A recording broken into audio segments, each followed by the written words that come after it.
जय श्री माता जी। ध्यान सत्र में उपस्थित सभी भाई और बहनों का हृदयपूर्वक स्वागत है। श्री माता जी को वंदन करते हुए सामूहिक बंधन लेते हैं।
तीन महामंत्र, तत्पश्चात श्री गणेश मंत्र।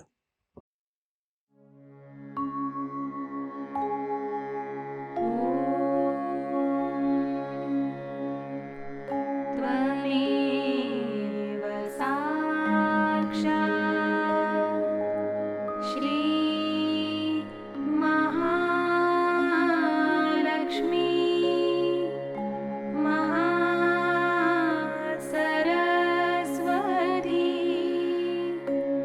महामाया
चित्त सहस्रार पर रखते हुए प्रार्थना अर्पित करते हैं। परम पूज्य श्री माता जी कृपावंत होकर हमारा आत्म साक्षात्कार दृढ़ कीजिए, हमें निर्विचारिता एवं निर्विकल्पता प्रदान करने की कृपा कीजिए।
ध्यान की इसी स्थिति में हम श्री माता जी की अमृतवाणी ग्रहण करते हैं।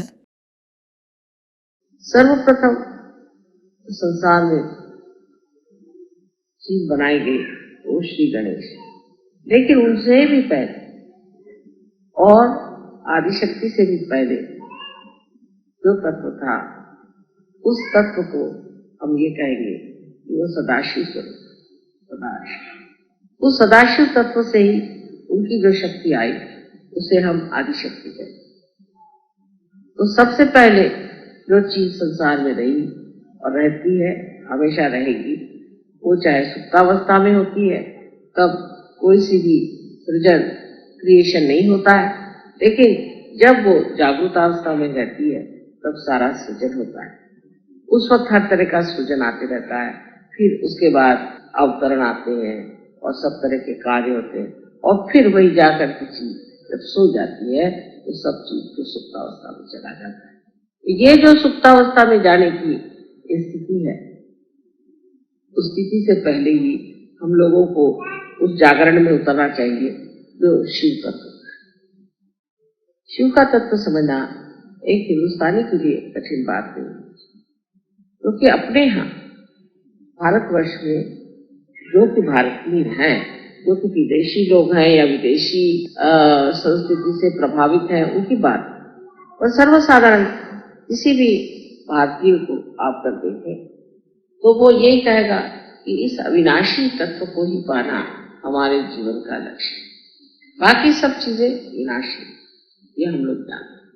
सारी चीजें विनाशी हैं और विनाशी चीजों के पीछे दौड़ना ये कोई भी आकर्ष की बात नहीं। विनाशी चीजें जहाँ है वहां है, अपनी सीमा में रहे, लेकिन उनका जरूरत से ज्यादा महत्व करना विनाश की ओर जाता है। यही चीज है जो शिव तत्व है, इसे हमें प्राप्त करना है, जो सारी हमारी कार्य पद्धति गतिविधियों का लक्ष्य भी है और वही हमारा केंद्र बिंदु और स्रोत भी। यही चीज विदेश में लोग भूल गए। विदेश में लोग विनाशी चीजों को बहुत महत्व देते हैं और विनाशी चीजों के लिए भागते हैं, उसी को महत्वपूर्ण समझते हैं और उसी को सोचते हैं कि उसी से हम सब लाभ कर सकते हैं।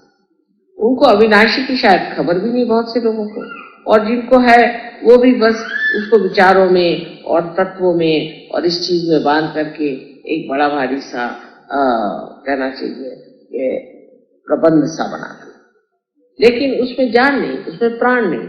उसके जो प्राण है वो है शिव तत्व, और शिव तत्व जो है वो हम लोगों को मालूम, और हम जानते हैं इस अविनाशी शिव तत्व से ही सारा कार्य।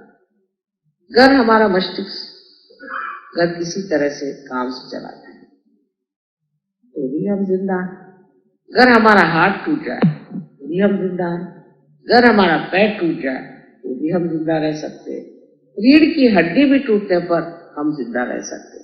पर जैसे ही हृदय बंद हो जाता है जहाँ शिव का तत्व है, फिर हम इस संसार में नहीं रह सकते। तो शिव के तत्व के बारे में हमें जानना चाहिए कि ये अत्यंत तत्व भोला। भोलेपन का ये मतलब नहीं कि मूर्ख, भोलेपन का मतलब है पवित्र, अत्यंत पवित्र है। जैसे कि एक पवित्र चीज आपने यहाँ बिछा दी हो, इस पर एक छोटा सा भी दाग लग जाए तो फौरन दिखाई दे देगा। इसी प्रकार शिव तत्व का है कि जैसे ही थोड़ी सी भी गलती करते हैं तो शिव तत्व के प्रकाश में वो एकदम साफ दिखाई देगा। अब इस शिव तत्व को अगर आप ऐसा समझे कि हमारे जीवन में इस शिव तत्व का क्या उपयोग, तो जो आज आप चैतन्य को जानते हैं, चैतन्य की जो आपके अंदर अनुभूति होती है, ये ही शिव तत्व का प्रकाश। और जब तक शिव आपके अंदर जागृत नहीं होते, जब तक आपकी आत्मा आपके अंदर जागृत नहीं होती, आप इस शिव तत्व को प्राप्त नहीं कर सकते, उसकी प्रचिति नहीं कर सकते, उसे जान नहीं सकते। उसकी प्रचिति होना ही एक बोध है। इसी को विद कहना चाहिए जो वेद है, इसी को नॉलेज कहते हैं जो ज्ञान है। यही शिव तत्व को जानना। अब शिव तत्व है या नहीं ये तो आप जानते, इसमें आपको शंका नहीं है कि शिव तत्व है या नहीं, किंतु शिव तत्व पे हम जमे हैं या नहीं ये सोचना। शिव तत्व का सबसे बड़ा कायदा ये है, ये प्रेम, प्रेम का स्रोत, प्रेम का लक्ष्य, प्रेम का केंद्र। ये प्रेम सबसे बड़ी चीज अपने हृदय को खोल। शिव तत्व को अपने में समाने का मतलब है अपने हृदय को खोल, हृदय को खोल करके बिल्कुल खुली तबीयत से रहना। इसके विरोध में क्या क्या चीजें बैठती हैं वो हमें देखना। इसके विरोध में जब हमें एक तो स्वार्थ, मैं, ममत्व, मैं, मेरा पत्नी, मेरे बच्चे, मेरा घर, जहां ममत्व शुरू हुआ वहां शिव तत्व खत्म होने लगा। अब शिव जी को देखिए कहाँ रहते, कैलाश पर, जहाँ कोई भी नहीं रह सकता, वहां बसे हुए। कपड़े क्या पहनते हो तो आप जानती हैं, अलंकार उनकी क्या है, जिस बस्ती में वो पहनते हैं वो भी आप जानते हैं, लेकिन उनको कोई आराम की जरूरत है। तो मुझे कौन सा आराम मिलेगा? हम लोग पहले सोचते हैं भाई वहां जा रहे हैं तो वो कितने स्टार होटल है, वहाँ क्या इंतजाम होगा, वहाँ ये चीज ठीक होगी या नहीं होगी, वहाँ किस तरह से रहने को मिलेगा, वहाँ कौन सा इंतजाम होगा और किस तरह से खाना होगा, वो इस चीज की परवाह नहीं। शिव तत्व वालों का पहली पहचान है वो मस्ती में कहीं भी रहते। आप उनको जंगल में सुला दीजिए तो जंगल में आराम से, महलों में रख दीजिए तो महलों में आराम है। जहां है वहां वो शिव है, उससे ऊंची कोई चीज है ही नहीं जिसका वो आनंद उठा सके, क्योंकि तो स्वयं आनंदमय होने की वजह से। और किस चीज से आनंद उठाना, बाकी तो सब कचरा ही है। जो असली परम चीज है वो उन्होंने पाई है अपने अंदर में, शिव, और उस शिव के आनंद में ही वो पूरी तरह से जमे हुए हैं। तो उनके लिए ऐसी कौन सी विशेष चीज होगी जो उनको दबा सकेगी या उनको मोहित कर सकेगी? ऐसी कोई सी भी चीज उनके लिए नहीं। इसी से आप जान सकते हैं कि अगर हमारे अंदर शिव तत्व चलाता है तो पहले तो हम ऐसे इंसान हो जाते हैं जिसे कहते हैं अवलिया। माने आप कहीं भी सो लीजिए, आप कहीं भी बैठ लीजिए, कहीं भी खाना खा लीजिए, किसी वक्त ही खाना खा लीजिए, कितना टाइम है सोने, और ये घड़ी जो है ये बंद हो जाती है, क्योंकि आप कालातीत हो। किस वक्त जाना, किस वक्त आना, किस वक्त क्या करना, उसका विचार ही नहीं रहता। सब ये कि हो रहा है, जो भी चल रहा है ठीक है, अभी यहाँ बैठे तो यहाँ बैठ गए, कल कहीं तो वहां जाके बैठ जाए। उसमें ये विचार ही नहीं आता है कि भाई अब टाइम हो रहा है, चलो अब वहां पे ऐसा करना है, ये करने का है। ये सब दिमागी जमा खर्च उसमें होता है, क्योंकि जो हो रहा है वो काल चक्र के हिसाब से ठीक ही हो रहा है। इसीलिए मैंने कहा कि ये कब बनेगा, कैसे बनेगा, उसके लिए व्याकुल होने की बात। जब इसके लायक लोग हो जाएंगे तब ये पूरा हो जाएगा। जब इसमें रहने लायक लोग हो जाएंगे तभी ये पूरा होगा। नहीं तो यहाँ पर क्या कौन रहेगा? जानवर आके रहेंगे, चिड़िया पंछी रहेंगे। मैंने तो इनसे कहा था पहले तय कर लो दिल्ली वाले कौन रहने वाले यहाँ पर। उनका माँ आप तो रहेंगे। मैंने कहा मैं कौन से आश्रम में रहने वाली हूँ ये बता दीजिए। तो एक मेरे लिए मत आश्रम। आप में से कितने लोग आश्रम में रहना चाहते हैं ये पहले जानिए, क्योंकि हिंदुस्तानी तो बहुत ही ज्यादा सीमित है। उसको तो अपना घर चाहिए, अपनी बीवी चाहिए, अपने बच्चे चाहिए, और बीवी पे रोक जमाने के लिए चाहिए। ऊपर से ये कि उनको मोटर चाहिए अपनी, अपना, मेरा, ये चीज मेरी, ये मेरी चीज है, मेरे बच्चे मेरे पास है, मेरी बीवी मेरे पास है। कितने लोग ऐसे हैं कि जो सामूहिक तरीके से रह सकते हैं मियां बीवी। परदेश में ये प्रश्न नहीं। परदेश में तो अगर आश्रम बना तो खट से बन जाता है, क्योंकि सब अपना बिस्तर वगैरह लेकर के चले आते। अभी क्या हुआ, तो घर भर बेचते, अब तो हम आश्रम में रहते।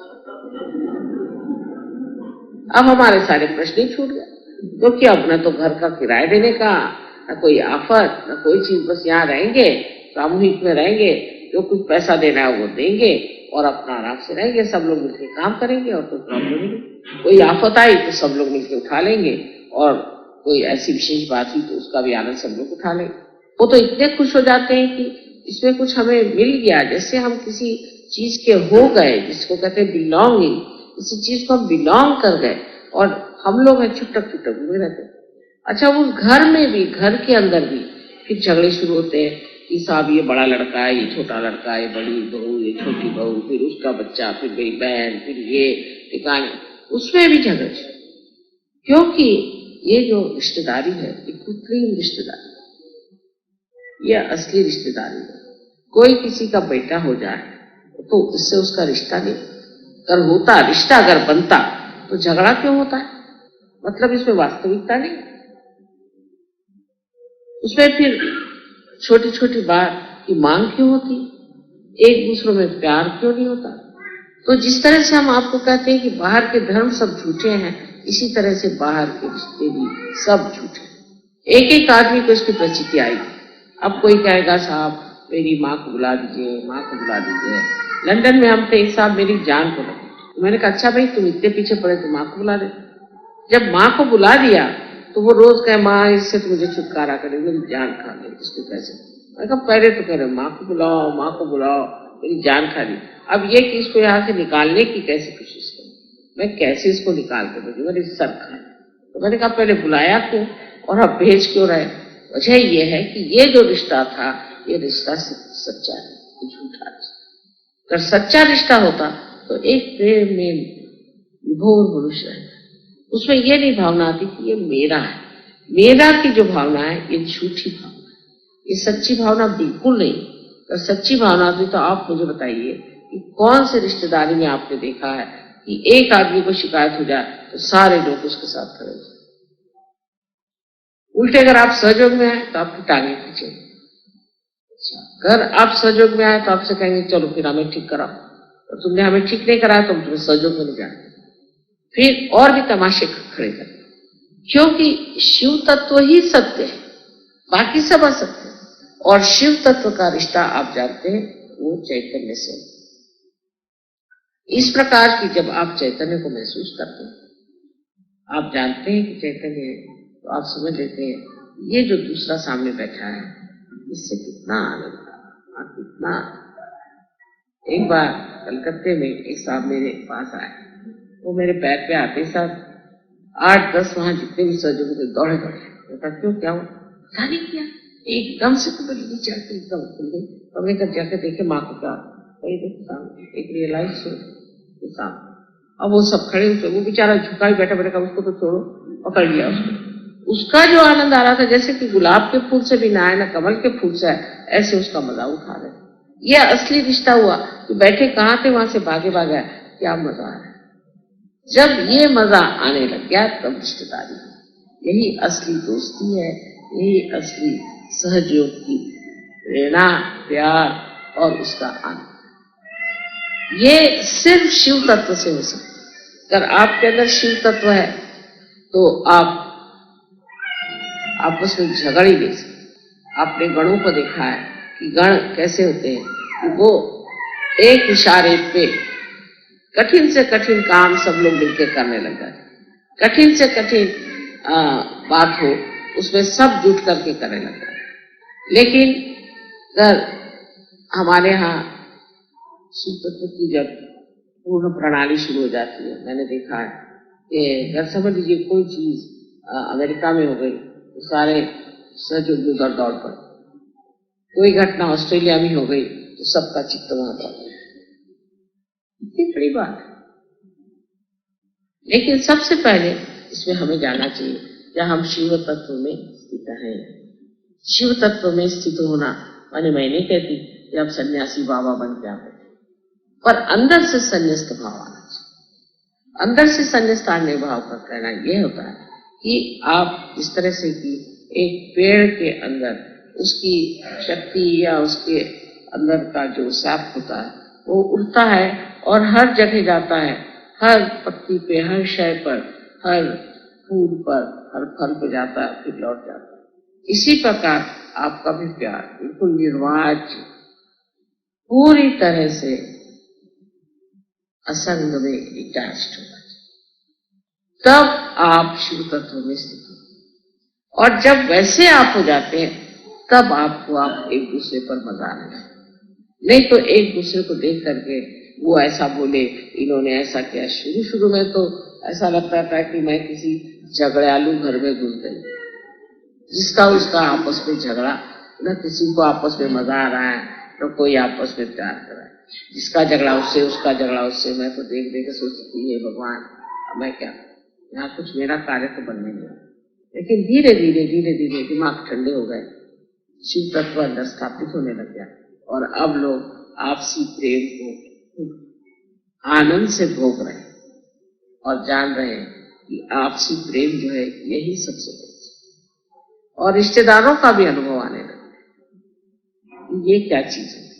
अपना रिश्ता एक ही चीज से होता है, वो है शिव तत्व से। जिस आदमी में शिव तत्व नहीं, जिस आदमी में वाइब्रेशंस नहीं, जिसके वाइब्रेशंस ठीक नहीं है, उस आदमी से आपका रिश्ता हो ही नहीं सकता। कितनी भी कोशिश कर लें तो भी वो रिश्ता बन नहीं। उसको जब तक उसके वाइब्रेशंस ठीक नहीं जाएंगे तब तक आप कुछ भी कर लें, आपको उसके साथ मजा आ ही नहीं सकता। या तो आपके वाइब्रेशंस खराब हो जाएंगे या उसके वाइब्रेशंस खराब। तो आपको ऐसा लगेगा कि इसी के वाइब्रेशंस खराब है तो क्या मेरे खराब हो गए, मेरे खराब है तो क्या इसके खराब हो गए, और एक तरह की भ्रांतिमय स्थिति आ जाए। आपको यही समझ में नहीं आएगा कि वाइब्रेशंस किसके खराब। तो इसलिए ऐसे आदमी जिनके की वाइब्रेशंस ठीक नहीं, उनसे दूर रहना चाहिए। उसमें कोई किसी को बुरा नहीं मानना चाहिए, उसमें दोनों का लाभ है। अगर आपके अंदर शिव तत्व जागरूक है तो आप उनसे अलिप्त रहें। इसका मतलब ये नहीं कि आप उनको दुखकारी या बुरा कहें, लेकिन उनका भी शिव तत्व ठीक करना चाहिए और उनसे भी कहना चाहिए कि आप अपना शिव तत्व को ठीक। क्योंकि अगर ऐसे लोग बीच में आ जाए तो उसमें कभी भी आनंद नहीं आ सकता। जैसे कि कोई कहे कि दूध में आप दही डाल दीजिए, क्या आ गया, सब तो डिटैच ही है, ऐसा तो होता नहीं। दूध में आपने दही डाल दिया तो दही हो जाए। आप कितनी भी कुछ थ्योरी लगाओ, उस थ्योरी का काम नहीं। उसके सामने जाके प्रार्थना करो, नमस्कार करो, कुछ करो, दूध में आपने दही डाल दिया। और जिन लोगों के वाइब्रेशंस खराब है उनको पूरी तरह से गाइडेंस देना चाहिए, तुम्हारे वाइब्रेशंस ठीक हो जाएंगे, वो सब ठीक हो जाएगा। और तो आपकी शांति और आपके शिव तत्व से वो देख के कहेंगे हाँ ठीक है, ये आदमी कितना शांति में बैठा है, मैं भी ऐसी शांति में बैठा। इस शांति को मैं क्यों न, उसका क्यों न मैं उसका उपभोग।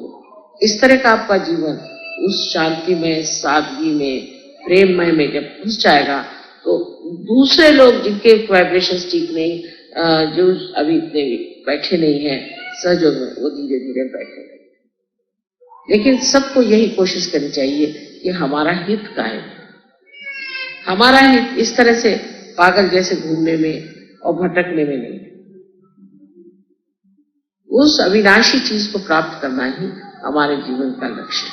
हम इसीलिए सहयोग में भी आए, और सहयोग में आकर के हम अगर आधे अधूरे रह गए तो क्या फायदा, हमने क्या प्राप्त किया। उससे हम जिस रास्ते पे आए, हम पीछे में बैठ गए, मंजिल तक तो पहुंचे। इस शिव तत्व के बारे में मैंने अनेक बार बातें करी है और बताया, लेकिन दिल्ली वालों के लिए विशेष रूप से शिव तत्व की बात करनी चाहिए। शिव तत्व की बात ऐसी है कि आपको पता होना चाहिए कि जब हृदय आपका पकड़ जाता है तो आपका आज्ञा चक्र, और मैं तो उल्टे कहूं, अगर आपका आज्ञा चक्र पकड़ गया सामने का, तो आपका हृदय एकदम से संकुचित होता है, एकदम छोटा होता है। और जब आपका आज्ञा चक्र खुल जाएगा, आपका हृदय एकदम ठंडा ठंडा उसमें से बहना। आज्ञा चक्र चढ़ता है अहंकार से,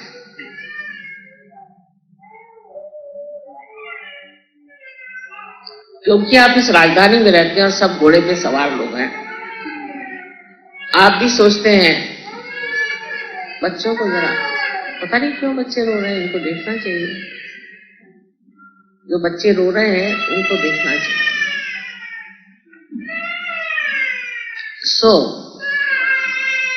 दिल्ली शहर में मेरी जब शादी होके आई तो मुझे लगा कि ये कोई अजीब दुनिया है। यहाँ लोग चलते तो जमीन पर है, पर गर्दन उनकी ऊपर ही चलती है। और आप जब तक कूद के उनसे बात नहीं करिए, उनको कुछ समझ में नहीं आए। एक अजीब अहंकार की दुनिया। जब उस टाइम में जब देखा, जबकि मैं बहुत छोटी और भोली सी थी, मुझे हंसी आती थी कि ये सब पागल लोग जा कहाँ रहे, सीधे जमुना जा रहे हैं, किसी घाट पर जा रहे हैं, कुछ समझ में नहीं आता। तो मैं देखा करती थी और मुझे बड़ा आश्चर्य, सबकी गर्दन यहां से उठकर 6 फुट चलती। और इसका कारण यह कि अहंकार, इतना अहंकार। एक चपरासी भी बीवी घर में आए तो वो शनील के सूट पहन करके, लिपस्टिक लगा करके पहुंची घर में। मैंने सोचा कोई मेमसा भी होगी, नाखून रंगाए हुए, लिपस्टिक लगाए हुए, चूड़ियां पहनी हुई, बिल्कुल फैशनेबल।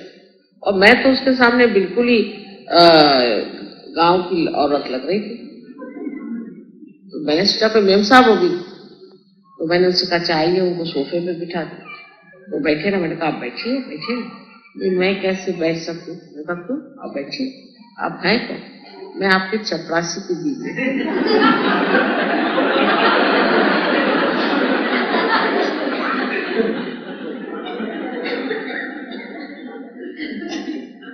तो मैंने कहा कोई है, बैठ जाइए अब आप। और फिर इतनी उसमें घमंड थी, मैंने देखा कि उतनी तो कलेक्टर के नहीं हुई। तो मैंने कहा जब इनका यह हाल है तो कलेक्टर की बीवी क्या होगी?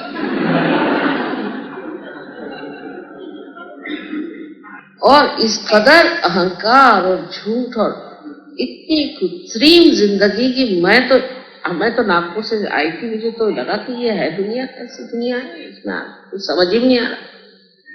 अजीब अजीब से अनुभव आने लग गए। जैसे हमारे पति आए तो वो शास्त्री जी के साथ थे। समझ ऐसा दुनिया में तो बड़ी भारी नौकरी, मुझे तो समझ में नहीं आता इसमें क्या बड़ा भारत बना। तो एक हमारी सहेली हमें मिली, वो हमारे कॉलेज में पढ़ती थी, वो तो हमसे बात ही नहीं करे। तो मैंने कहा कि भाई नमस्ते नमस्ते, तुम कहाँ रहती हो? तो तब हमें एक मीना बाग में एक जगह मिली। पहले मीना बाग में रहती, गणपति क्या करते हैं? अरे कुछ करते ही हैं, सरकारी नौकरी है, ऐसा भी क्या तो आफ्टर ऑल ये मीना बाग में तुम रहती है, किससे शादी कर ली तुम?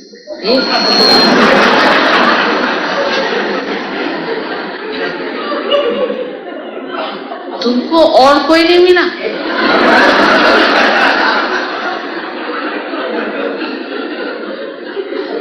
मैं कभी मेरे पति तो बहुत अच्छे आदमी है, बहुत अच्छे। अरे उसको क्या चाटना है? तो क्या मीना बाग में रहती? मैंने सोचा कि इसको सारी दुनिया में कौन कहाँ रहता है, इसकी क्या पोजीशन है, उसको सब पाठ याद कि कहाँ रहते हैं। तो तुम कहाँ रहती? कल मैं तो वहां रहती हूँ राउजा में। मैं कहा वो कहा? वो पुल के पास। तो दूर होगा ना जरा यहाँ से।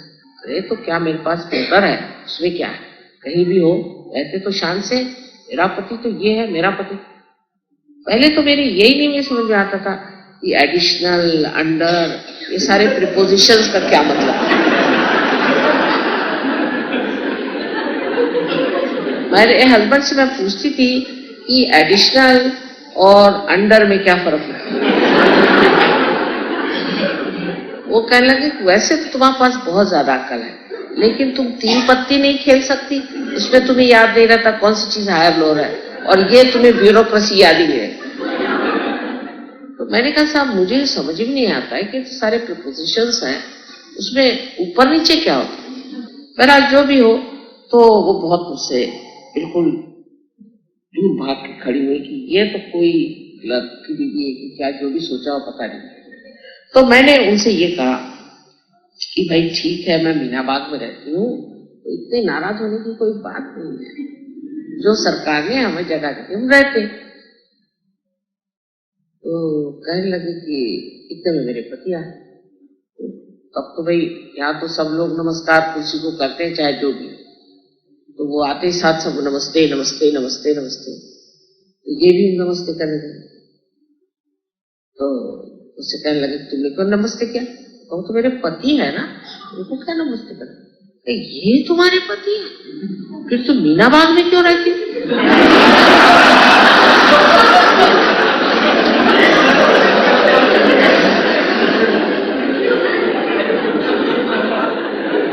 तो जैसे कि कोई वो एरवड़ा का जेल है कि क्या मीना बाग में। उसमें इतना ऑब्जेक्शन क्या? अरे ये तुम्हारे पति, अरे तुम तो बड़े आदमी की बीवी हो। मैं कहा मेरी पता नहीं लंबे हैं मेरे हस्बैंड।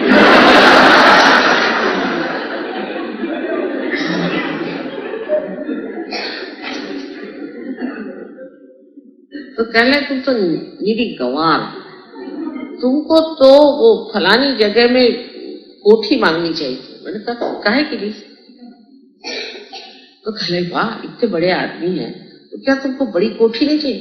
तो भाई मुझे तो छोटा ही घर अच्छा लगता है, क्योंकि सफाई वफाई करे मुश्किल जाती है। तो कहले क्या तुम्हारे घर में नौकर नहीं? मैंने कहा है, पर उसको बहुत ज्यादा काम पड़ेगा ना, तो बेहतर है छोटा ही घर अच्छा है। इस कदर यहाँ पर आर्टिफिशियलिटी, ऊपरी तरह से बात, ऊपरी तरह का बात। उसके बाद तो वो समझ लीजिए उन्होंने मुझे रोज एक फोन करती कि मैं तो परेशान हूँ। मैंने कहा इसको क्या होगा भाई, अभी तो ये मीना बाग से घबराती थी और वो रोज ही आने के लिए बैठी हुई मीना बाग, समझ में नहीं आ रहा। इस तरह की ये चीजें मैंने जब देखी तो मैंने सोचा यहाँ के लोगों का दिमाग क्या हो जाएगा। अगर समझ लीजिए कोई बिल्ली से आप कहते कि आप घोड़ा है, तो वो घोड़ा रहा एक तरफ, वो बिल्ली क्या हो जाएगी ये बता दीजिए। वही हाल यहाँ के लोगों का, कि हर आदमी जो है वो अपने को पता नहीं क्या समझता है, और ये सब बाहर की लादे हुए गोबर के टुकड़े उनको लेकर के कौन सी शान बघारते हैं। ये तो कल गिर जाएगी, सब चीज गिर जाएगी, ये सब विनाशी चीज रखा क्या। आज बड़े कुर्सी पे बैठे, कोई भी आदमी हो, कितना भी खराब हो, बिल्कुल गुंडरा पक्का प्रसिद्ध लोफर हो, कैसा भी हो, वो कुर्सी पे बैठे सब हाथ जोड़े खड़े। वो कोई प्रतिबंध है ही नहीं कि किस तरह का आदमी कुर्सी पर बैठे। अच्छा, और अगर वो आदमी उस कुर्सी से उतर गया तो उसकी सारा कच्चा चिट्ठा आप पूछ लीजिए। जब तक वो कुर्सी पर है तो वो तो समझ लीजिए भगवान से भी बढ़, भगवान ही लोग उसको कहते हैं। आपको आश्चर्य होगा कि बहुत से लोग उस जमाने में जब आते थे हमारे हस्बैंड को मिलने, तो पूछते थे वो भगवान जी हैं? मैंने कहा कौन भगवान जी? तो साहब वो भगवान जी हैं, भगवान। तो मैंने कहा फिर शास्त्री जी कौन? अरे वो परम भगवान। आप कौन? मैंने कहा यहाँ मैं नौकरानी हूँ। तो तब से मैं अपने पति को भगवान जी चिढ़ाती हूँ, कहना बस करो, मुझे मत चिढ़ाया करो। इस कदर का घमंड, इस कदर का जोर, इस कदर की जबरदस्ती, और उसमें एक औरतों में जो एक विशेष रूप से एक विचार आता है कि ओ इसकी तो, मुझे तो यही नहीं पता था कि मेरे पति कहाँ, कितना, क्या उनकी पोजीशन है। और उन लोगों को तो सारी सिविल लिस्ट मालूम, उनका नंबर इतना तो उसका नंबर उतना तो उसका ये। मैंने कहा ये क्या घोड़े की लिस्ट बना रहे हो? ये किस लिए तुम इस तरह की बातें कर? और उन लोगों की बातें मुझसे समझ ही में मेरे आती नहीं थी, क्योंकि बैठे बैठे डिस्कशन करती रहती थी, इसको ये प्रमोशन मिला, उसको वो प्रमोशन। अच्छी भली पढ़ी लिखी औरतें, एजुकेटेड, हम लोगों के साथ पढ़ी लिखी औरतें थी, वो ना कुछ पढ़ना, ना लिखना, ना कुछ जानना, ना कोई बात नहीं, बस ये कि पति की नौकरी कौन सी, उसी के एक प्रकाश में मार अपने को कुछ। इस कृत्रिम जीवन से आप एकदम हट जाइए, इस कृत्रिम जीवन को एकदम आप छोड़ दीजिए। ये जो कुछ भी बेमसाबियत है ये अब खत्म हो जाए, अब असलियत पर आना है, क्योंकि अब सहयोगी, और सहयोगी के लिए ये जरूर है कायदे कपड़े पहने, कायदे से रहे, सुशोभित रहे, ये सब चीज ठीक है, लेकिन अपनी सीमा में, अपनी सीमा में। और इस कृत्रिमता को जब आप हटाएंगे तभी आप देखिएगा कि अंदर जो शिव तत्व आपके अंदर चमक रहा है, आपकी जो शान है वो देख रहे दुनिया, कहते कि है ना एक ऐसी एक आप है, आप मिले, आप क्या चीज। फिर वो कुर्सी से उतरे, चाहे कुर्सी पर बैठे, चाहे वो बाहर जाए, चाहे अंदर जाए, सारी दुनिया उनके नाम से ही सोचेगी हुआ क्या नाम देंगे। ये सहयोगी की बात है। एक ऐसा चरित्र होना चाहिए, एक ऐसा विशेष स्वरूप होना चाहिए जो कहे कि शिव जी जो थे वो तो राक्षसों को भी क्षमा कर। इस प्रकार इस शिव तत्व को हमने मान्य कर लिया और उनका क्षमा तत्व हमारे अंदर जब बस गया तो हमें कोई सता ही नहीं सकता, कोई दुख ही नहीं दे सकता, क्योंकि जब हमें याद ही नहीं रहा इसने क्या तकलीफ दी तो हमें कौन सा दुख हो।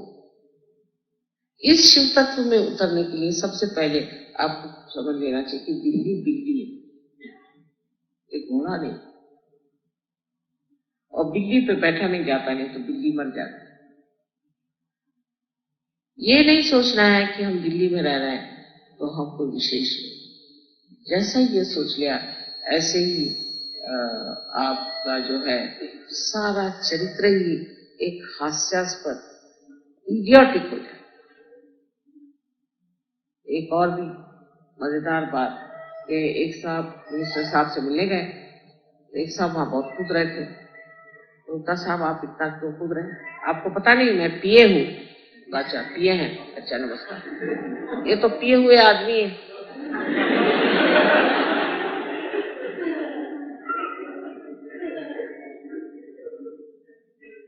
तो इस प्रकार इस दिल्ली का बहुत अनुभव हो जाए, और उसमें भी मेरे जैसी एक दो गवार औरतें थी, तो हम लोग बैठे बैठे धर्म की चर्चा और इसकी चर्चा करते थे, बहुत कम, लेकिन अधिकतर सब ने ऐसी बातें। जो लड़कियां हमारे साथ कॉलेज में पढ़ती थी, इतनी सीधी सरल सादगी से रहने वाली, उनको पता नहीं एकदम उनके पर कैसे चढ़ जाए। फिर हर चीज में ये मेरा घर है, एक जब उनका नैपकिन खो गया तो वो सारे ब्रह्मांड को फोन करेंगे, भाई तुम गलती से मेरा नैपकिन तो नहीं ले।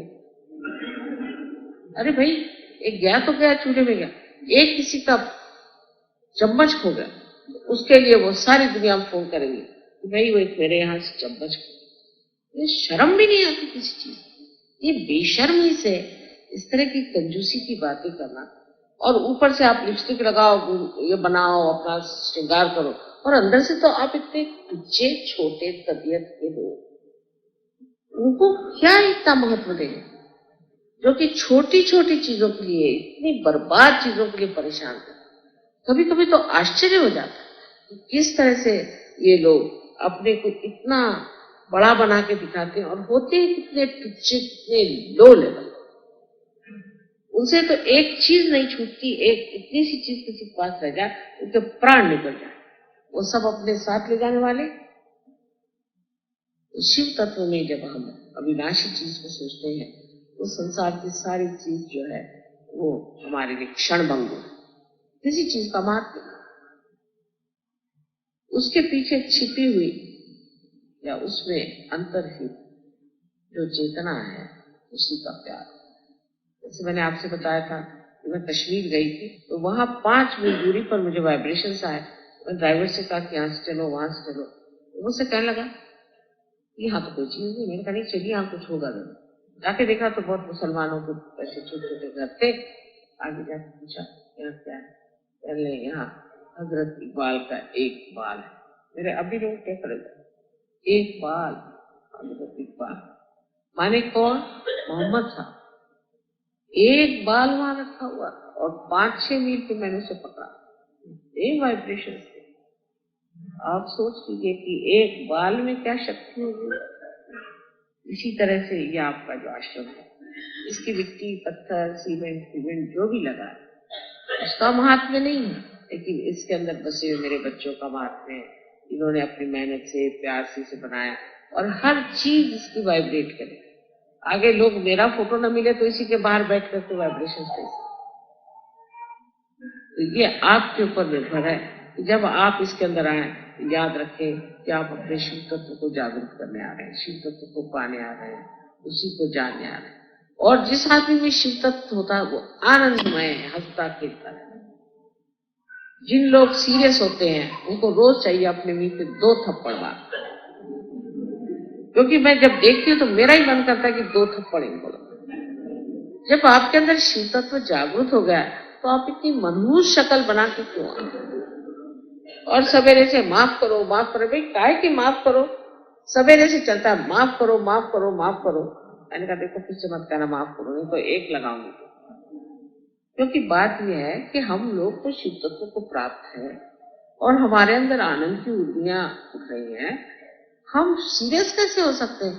कोई हमारे घर में कोई मातम हो रहा है कि कोई मर गया?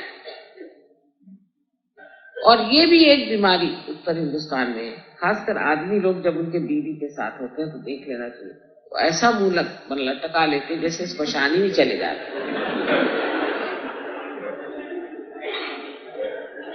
कभी मैंने इधर के आदमियों को औरतों से हंसते खेलते बोलते देखा नहीं। ज्यादातर तो कहते हैं हमारे भैया लोग जो यूपी के हैं कि जिस आदमी आगे चलता और बीवी घूंघट निकाल के 10 कदम पीछे चलता, वो बेचारी देखती चलती कि उनका चमरौधा कहाँ जा रहा है उसके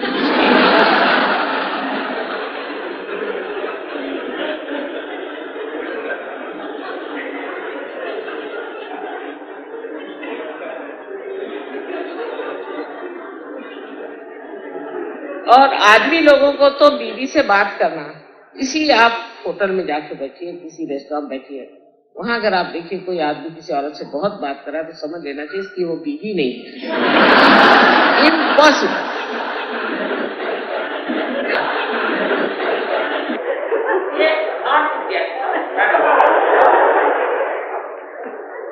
क्योंकि बीवी से बात करते वक्त उनको पता नहीं क्या बिच्छू काट जाता है।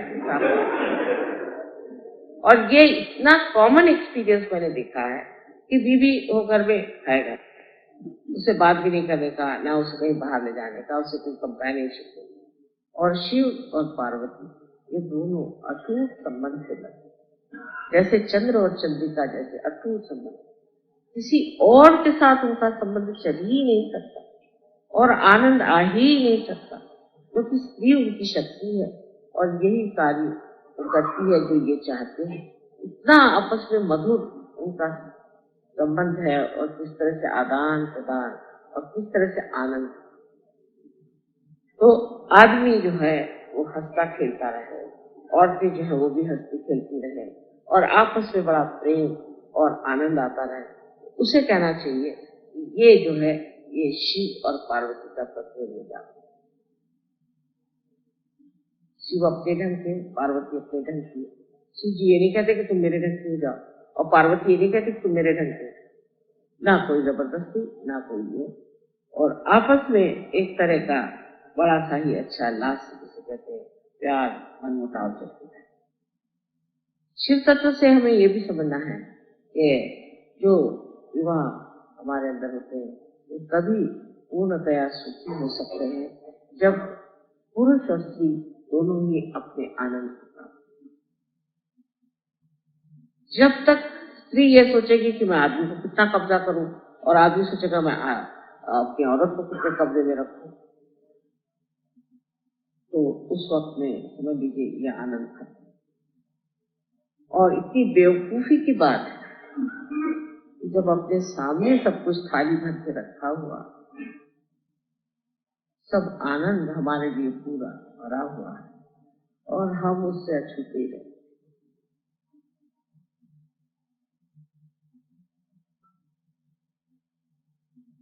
आपस में जो सहयोग का आपस में मेल जोड़ रहा है वो तो बहुत अच्छी बात है, लेकिन अपने गृहस्थी में भी इसी तरह से मेल जोड़ होना। ना कोई स्त्री पुरुष को डोमिनेट करे, ना पुरुष स्त्री को डोमिनेट करे, सब लोग अपने अपने जगह आनंद लें। इसमें आपको ये भी है, यहाँ औरतें इसलिए भी चिड़ती हैं आदमी से बहुत, दिल्ली में मैंने देखा उनके पति काम में बहुत व्यस्त है। अगर आपके अंदर शिव तत्व, आपके हृदय में शिव तत्व है, इस शिव तत्व से ही आनंद मिलता है। और आप चाहे अपने पति से आप आनंद को नहीं पा सकते, उसे सुख पा सकते, उससे आप अहंकार को अपने पाल सकते, लेकिन पति से आपको आनंद नहीं। आनंद के लिए तो आप ही का अपना शिव तत्व है, उसको पाना। तो फिर दुखी रहने कौन सी बात, अगर उसको काम करना है, मेहनत करना है। हम तो अपने जीवन में आप बताएं तो आपको विश्वास ही नहीं होगा, जितने साल तक हम इंडिया में रहे हमारे पति ने एक दिन छुट्टी ली, सारे एक दिन, वो भी इसलिए छुट्टी ली एक दिन, वो दिन मौलाना आजाद मर गए थे और सब चीज बंदी हो गई। लेकिन मैंने कभी शिकायत, तो मैं अपने आनंद में मगन हूं, मुझे क्या, वो तो अच्छा ही काम कर रहे हैं, जिसका काम कर रहे हैं, मेहनत कर रही है, वो काम करने दो। और उनके काम की वजह से मुझे भी तो कितने लाभ हो रहा है, तो उनको बार बार सताने से फायदा क्या और तकलीफ देने से फायदा क्या। उल्टे जब वो थक के आए, उनको तकलीफ हो तो उसको देखना चाहिए, उनको आराम देना चाहिए, उनको संभालना चाहिए। ये चीज हमारे यहाँ हो नहीं पाती, इसलिए भी आनंद बढ़ता है। औरतें तो दिन भर आराम करती हैं और शाम को चाहती कि आदमी 12-1 बजे तक उनको घुमाते थे। सो इसमें आपको ये पता होना चाहिए, आपको अगर पूरे रात भी घुमाए आपको आनंद नहीं आने वाला, क्योंकि आपका आत्मा ही जागरूक, आपका आत्मा जागरूक कर हो जाए तो आपको इसकी जरूरत ही नहीं होती। हम दोनों आदमी आज तक कहीं घूमने अकेले नहीं गए आपस में, लेकिन कुछ मुझ में कमी नहीं है, मैं तो मस्त हूँ, मुझे तो और उनमें भी कमी नहीं। अगर ये चीज समझ ली जाए कि हमारी आत्मा से ही हम आनंद को प्राप्त करते हैं और जिस सुख को हम सोचते हैं वो विनाशी सुख। तो जब तक आनंद में रहना, आनंद में रहो। ये चीज नहीं की, वो चीज नहीं की, ऐसा नहीं किया, दोनों का भी कहना ये दुख करता है। आज इसलिए मैं बता रही हूँ कि मनुष्य निस्संग में आ जाए, निस्संग, कोई भी चीज उसको न रोके, जहाँ किसी भी चीज की लालसा, किसी भी चीज की इच्छा उसको न दबाए, तब कहना चाहिए वो सहयोगी, तब वो सहयोगी हो गया।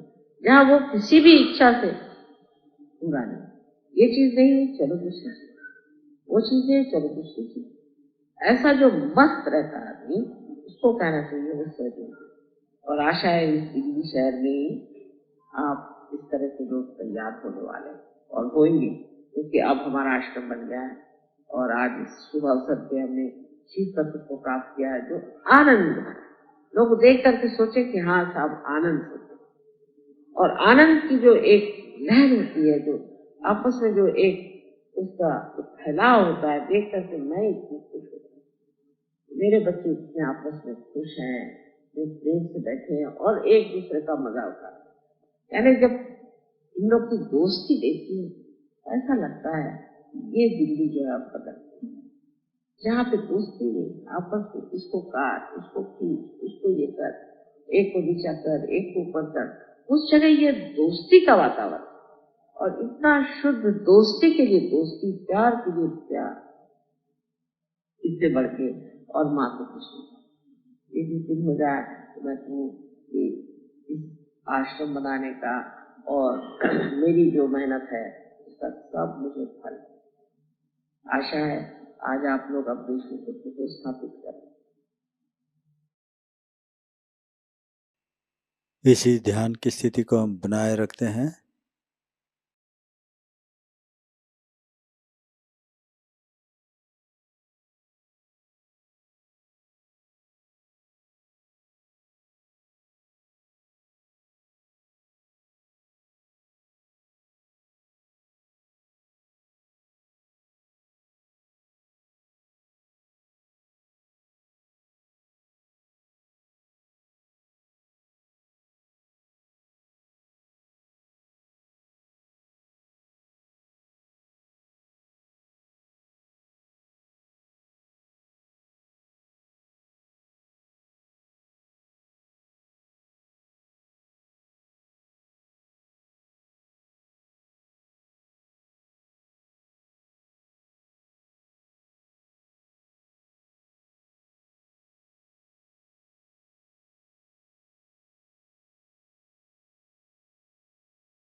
जय श्री माता जी। अपने हृदय में श्री माता जी के चरणों पर वंदन करते हुए प्रार्थनाएं अर्पित करते हैं। परम पूज्य श्री माता जी, आज का सामूहिक ध्यान आपके श्री चरणों पर समर्पित करते हैं। आपने कृपावंत होकर हमें सामूहिक ध्यान की अनुमति प्रदान की। ध्यान में गहनता एवं निर्मल आनंद प्रदान करने की कृपा की, इसलिए हम आपके ऋणी हैं। श्री माता जी, आपने प्रदान किया वह निर्मल ज्ञान हमारे आचरण में आए, ऐसी शक्ति हमें प्रदान करना। आपकी परम कृपा से हमारा संपूर्ण जीवन सहज धर्म में, विश्व निर्मल धर्म के दायरे में प्रस्थापित हो, कार्यान्वित हो। परम पूज्य श्री माता जी, आपकी परम कृपा में संपूर्ण विश्व का कल्याण हो। विश्व में आनंद, प्रेम, शांति तथा समाधान प्रस्थापित हो। विश्व के सभी सहजी भाई बहनों में आपसी प्रेम भाव तथा आंतरिक शांति प्रस्थापित हो। यही आपके श्री चरणों पर हमारी विनम्र प्रार्थना है। श्री माता जी, आपकी परम कृपा में संपूर्ण विश्व निर्मल धर्म प्रस्थापित होते हुए सभी को जीवन का सही ज्ञान प्राप्त हो, यही आपके श्री चरणों पर हमारी विनम्र प्रार्थना है। श्री माता जी, कृपावंत होकर हमारे सभी प्रार्थनाओं को स्वीकार करें और हमें आशीर्वादित करें। सामूहिकता में बंधन लेते हैं।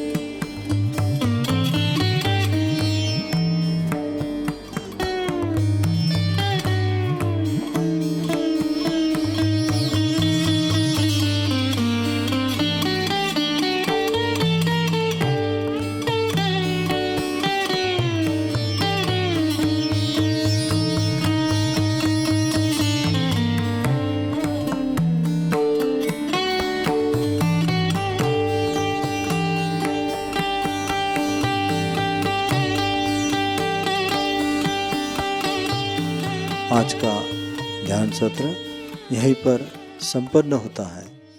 उपस्थित सभी भाई और बहनों को प्रेम भरा धन्यवाद। जय श्री माता।